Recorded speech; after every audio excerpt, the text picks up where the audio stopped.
Today we're going to locate the default password on your Brother HL-L6210DW. Your machine's default password is required in order to update the firmware or to access some advanced features. If your machine was manufactured in 2020 or later, the password will be located on a label on the rear of the machine. Your password will be the characters to the right of PWD. Your password will be exactly 8 characters.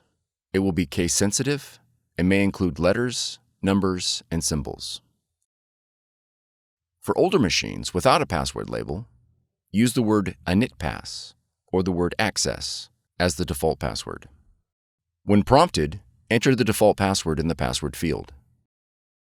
If the password is not accepted, contact your system administrator and ensure the password has not been changed.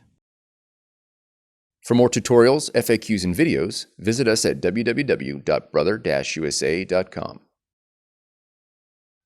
If you found this video helpful, be sure to subscribe. Thank you for choosing Brother.